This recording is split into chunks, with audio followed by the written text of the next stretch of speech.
So what's been going on in Edmonton's real estate market for the month of June? We are going to talk about that in this video. If you haven't already subscribed, don't forget to hit that subscribe button so that you don't miss out on any of our new videos. And every single Tuesday, I do come on live to talk about what's been going on in Edmonton's real estate market week to week. In this video, we're going to talk about the entire month as a recap to see how single family homes are selling in Edmonton. So in Edmonton in June, it typically is a slower month. However, we had seen a slight increase again in interest rates, which is causing a little bit of activity with buyers actually making a choice. Now, the sellers have still not all been adjusted with their price points from last year. They're still expecting to get prices from last year, and it's not happening. It's significantly lower than it was last year, and things aren't moving as quickly. Also, the interest rates, because they're so much higher, almost double in some cases, that it's causing the buyers to not be able to buy as much, and they're more hesitant to pull that trigger because their mortgage payment is more than it was and would have been last year. Now, all this being said, June still wasn't too bad of a real estate market this past June. We saw an average price of $490,000 for single family homes, and that's still not a bad price point. $490,000, what's an average single family home? An average single family home is maybe a house that's 5 to 10 years old, double front detached garage, 2-story, maybe 1,800 square feet. Anything over 2,000 square feet is going to cost you over $500,000 is what we're seeing in the kind of newer areas. Now, if you're looking for a bungalow, because Edmonton has a lot of bungalows and split levels and older homes from the 50s, 60s, 70s, even the 90s, those ones will be a little on the lower side, again, depending on the renovations it's had. Now, there are a lot more people buying the townhouses with no condo fees. There's not a lot of those options, but the average price point we're seeing in the resale market is $386,000. What I'm seeing in the new home sales market is basically closer to 400. So 390s to 400 and low 400s is what you're gonna get for a newer townhouse with no condo fees.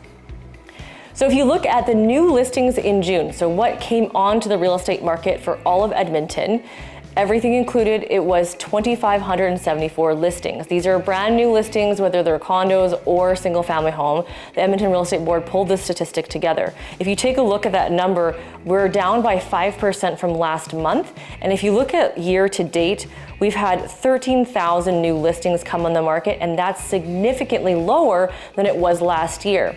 It was a 15% difference from last year at this time versus this year at this time. Our current active listings for the month of June for everything between condos and single family is just over 5,000. So there's not a whole lot of listings at all in Edmonton, and you would think that makes it a seller's market. And we have less listings than we did last month and less listings than we did last year. However, the sales is what's going to impact if it's a buyer or seller's market. So if you take a look at the sales for June, we had just over 1,700 sales. That's down from last month and down over last year. Our complete year-to-date sales also is quite a bit lower than it was last year. Year-to-date, we're sitting at just over 7,792 listings sold. And if you look, it was only just under 2% change from the year before. So that's really interesting because we had a lot of influx in sales for the first 4 months last year, and we've had a lot slower go this year, but altogether collectively, it's all kind of not seeing a massive significant difference from last year. This year's market, in my opinion, is an adjusting market going back to what Edmonton's known for. And because Edmonton is affordable, you have to understand that they're affordable because we don't go up in price significantly. It's not like Toronto where you wait 5 minutes and the price has gone up by $50,000, $100,000. It's going to take you some time to build equity in your home in Edmonton, and that's always why it has been more affordable, because it just slowly creeps up for equity gain.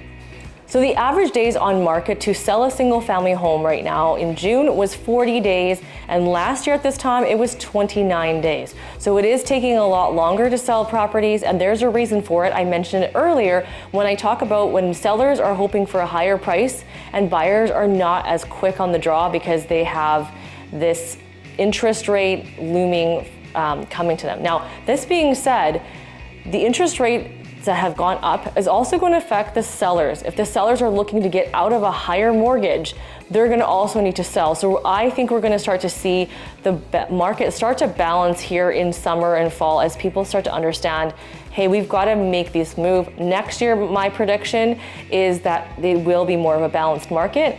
But right now, what we're predicting for summer, things are starting to keep moving. It's still summer, so people are away, and so we've got less listings on the market, less sales happening, but we're still having sales happen. So if you want to sell, you're still better off selling now than come winter, because no one wants to move in the winter. There's a big push right now to get into a home before September hits. The most popular price point in Edmonton, as you can guess, is the $350 to $450 price range. And what does that mean for you as a seller? You as a seller, if you're selling in that range, it's going to sell quite quickly. So we need to know what your next steps are to make that plan. If you're moving into an area that's going to take a little longer to get a home, let's get your house ready, go shopping, and then put your house on the market. Now, if your house is over $500,000, you don't want to go shopping quite yet. We've got to get your house on the market and see how the market reacts to your house before we start to actually shop for your home. If you are a buyer buying in $350 to $450, don't be surprised that multiple offers still can happen. So make sure you're prepared for that. It depends, because there's more demand in the lower price point, especially because the interest rates have gone up. Less people are buying in the higher up. And honestly, I'm seeing a lot of first-time home buyers even buying below $350, so even under $300. But you're going to start to tap into condo fees when you get into the lower price points. Now, $350 and lower for no condo fees is a big challenge unless you're buying an older home in an older neighborhood. If you're looking for newer, you need to budget about $400,000 for a townhouse. And if you want a laned home, it's in the high 400s, like 480s, even 500. And then the front attached garage homes, you need to budget over 500, low 500s for the older ones. Brand new ones, you're looking at over 600,000. So hopefully this video helped in terms of what is going on in Edmonton's real estate market in June. We're going to see what happened in July and see if the market did continue to slow down and if the inventory has continued to drop.